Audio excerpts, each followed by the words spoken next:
Selamat siang rekan-rekan sekalian, calon mahasiswa baru Universitas Terbuka jalur RPL atau rekognisi pembelajaran lampau. Di sini kami akan menginformasikan kepada rekan-rekan sekalian terkait panduan registrasi admisi untuk mahasiswa baru jalur RPL di Universitas Terbuka melalui skema rekognisi pembelajaran lampau atau RPL tipe A1 dan tipe A2. Di sini kami akan menginformasikan kepada rekan-rekan sekalian berdasarkan panduan untuk pengusul calon mahasiswa rekognisi pembelajaran lampau di Universitas Terbuka. Di sini sudah ditampilkan di layar monitor panduan dan tahapan untuk pelaksanaan RPL dari pengakuan hasil asesmen, persyaratan calon mahasiswa RPL, pendaftaran dan biaya kuliah. Di mana rekan-rekan sekalian sudah diketahui bahwa RPL ini merupakan pengakuan capaian dari pendidikan formal maupun pendidikan non formal, di mana kita bisa mengetahui bahwa pengakuan terhadap capaian pembelajaran yang diperoleh seseorang dari pendidikan formal maupun non formal atau informal dan atau pengalaman kerja pada jenjang pendidikan tinggi dimulai dari level 2 KKNI yaitu program D1, kemudian sampai jenjang kualifikasi level 9 KKNI atau program doktor berdasarkan Permenristek Dikti nomor 26 tahun 2016.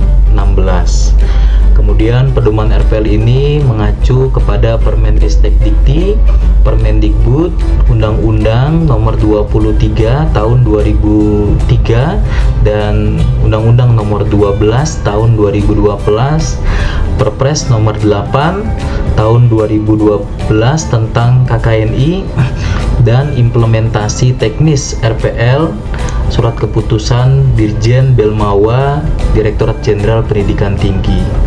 Nah, kemudian di sini ada beberapa tujuan dan manfaat yang sudah diketahui oleh rekan-rekan sekalian.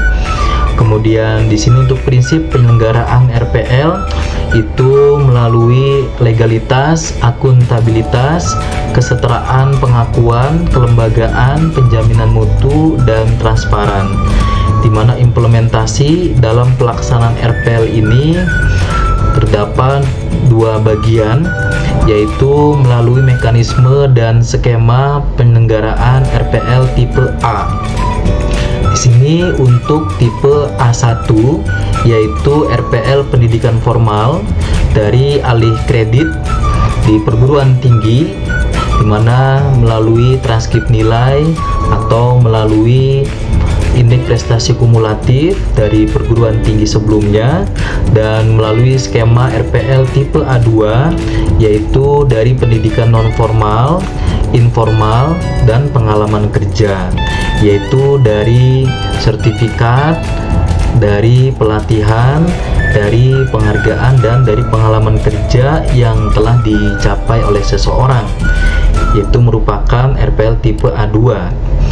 Nah, ini melalui asesmen dan rekognisi, di mana mahasiswa nanti akan melengkapi portofolio sebagai dokumen pendukung, dan perguruan tinggi nanti akan menetapkan jumlah SKS atau mata kuliah yang dibebaskan dari yang harus ditempuh oleh pemohon. Kemudian pemohon nanti mengikuti pendidikan formal atau perkuliahan dari prodi yang terkait, dan outputnya adalah mendapatkan ijazah dari perguruan tinggi tersebut. Nah, ini perbedaan dari jenis RPL tipe A1 dan tipe A2. Untuk tipe A1 yaitu dari pendidikan formal dari perguruan tinggi sebelumnya.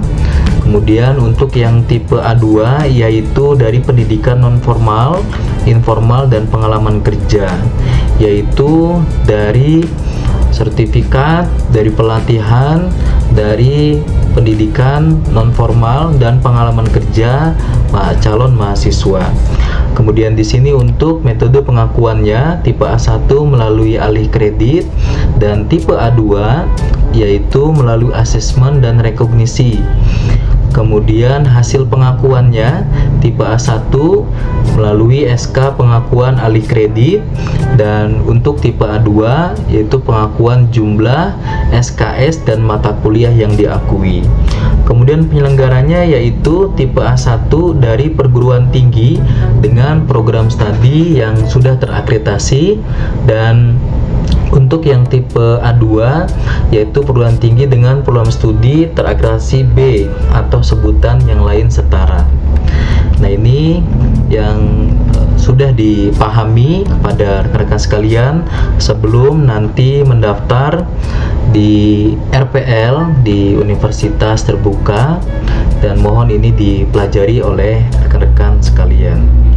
Nah, untuk selanjutnya pada calon mahasiswa yang akan mengikuti RPL dimohon untuk membuka link SIA-UT atau Sistem Informasi Akademik UT.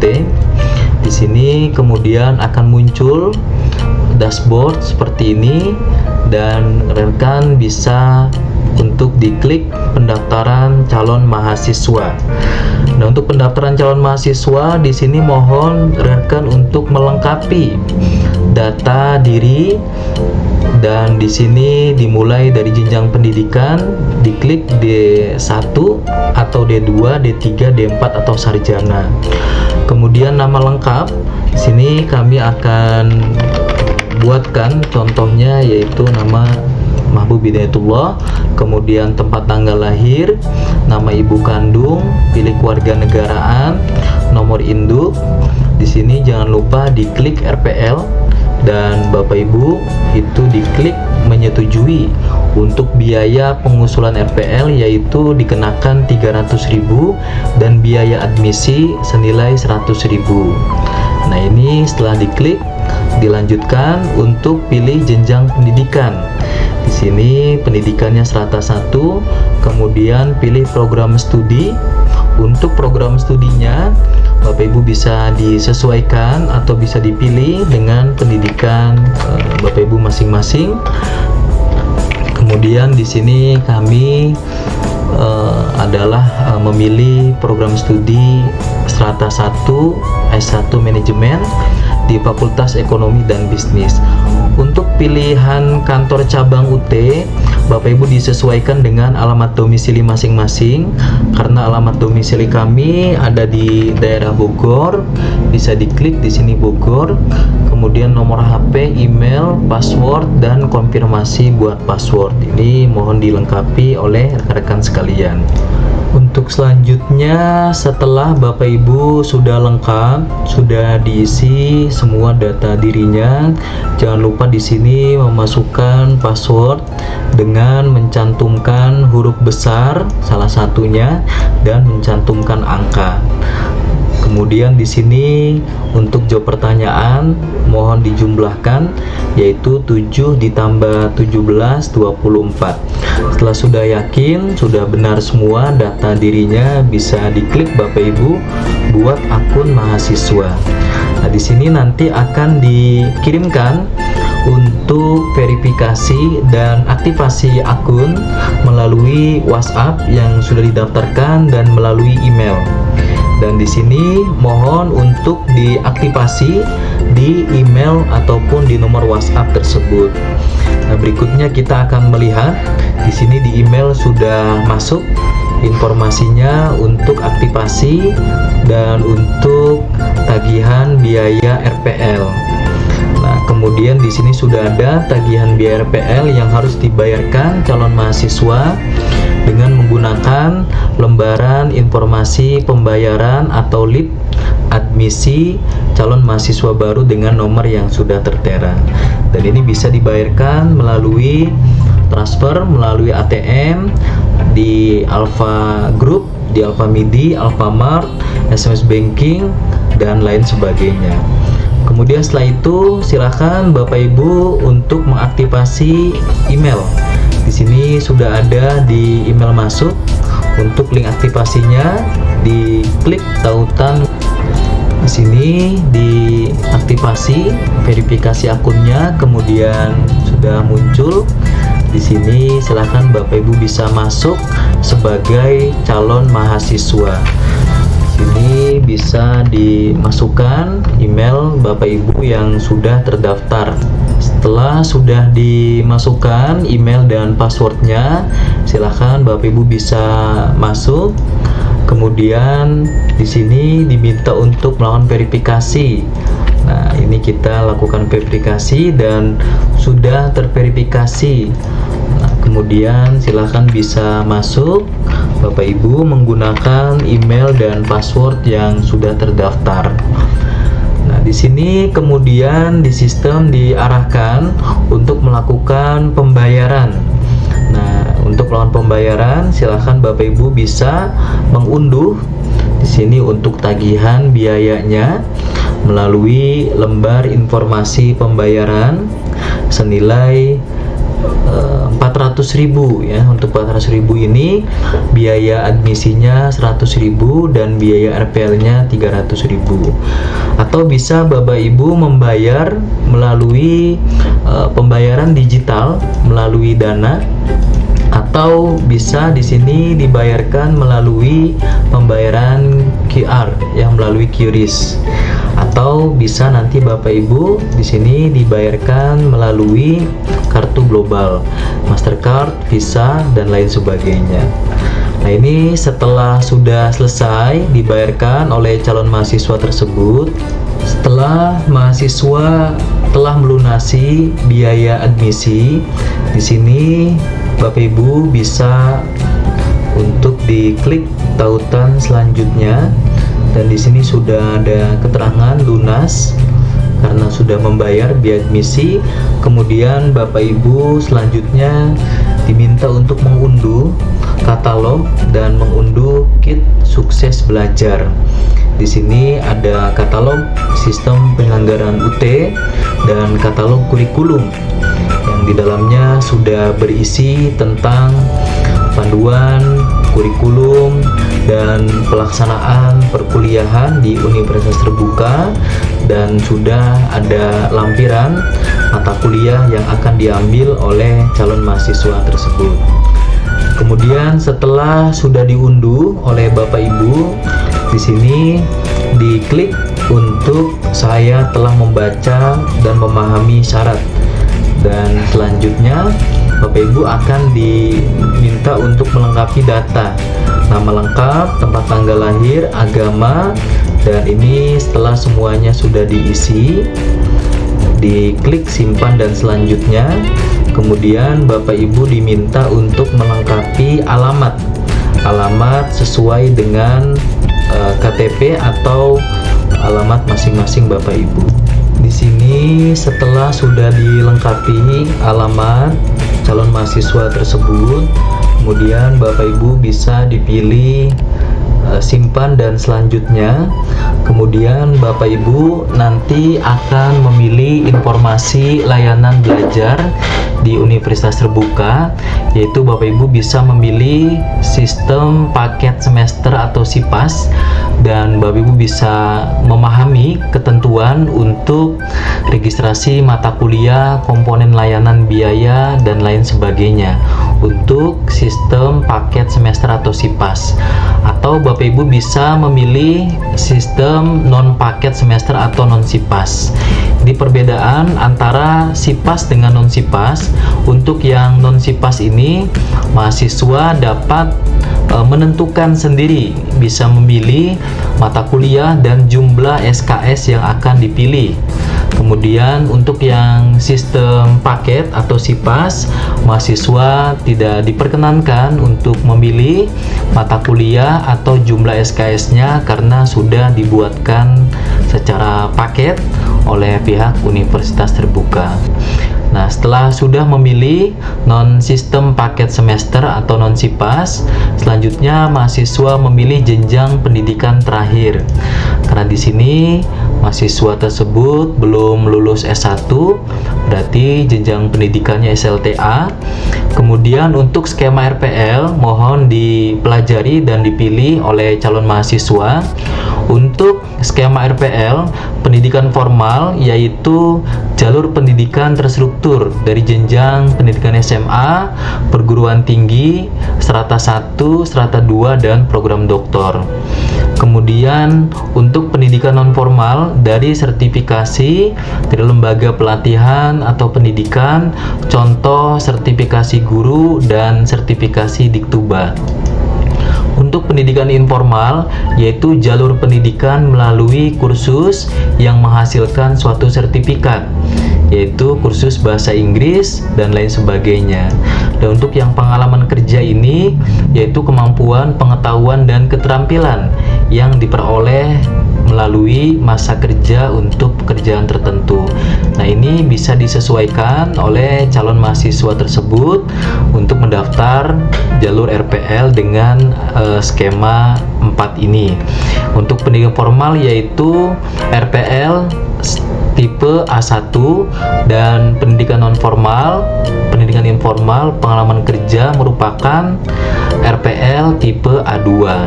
Dan untuk selanjutnya di sini mahasiswa memasukkan nomor ijazah pendidikan terakhir, pendidikan SMA, kemudian tahun ijazah SMA-nya, dan ini dimasukkan NISN dan jurusan asal untuk pendidikan terakhir tersebut. Setelah selesai, di sini bisa simpan dan selanjutnya. Kemudian setelah sudah disimpan, status pekerjaan sekarang. Di sini dipilih ya berdasarkan pekerjaan mahasiswa tersebut. Kemudian sumber informasinya bisa dipilih dari teman, keluarga, dan lain sebagainya. Tujuan masuk UT-nya juga Bapak Ibu bisa dipilih. Kemudian rencana lama studinya di sini kurang dari 8 semester, 8 semester dan 10 semester bisa dipilih. Nama akun bank dan ini tidak wajib diisi. Kemudian ada pertanyaan mengenai pendataan difabel. Apakah Anda difabel? Kalau tidak, maka bisa diklik tidak. Setelah itu simpan dan selanjutnya. Dan untuk langkah berikutnya, untuk proses validasi tahap 1, diharapkan calon mahasiswa untuk mengunggah pas foto ukuran 3x4 dengan format JPEG.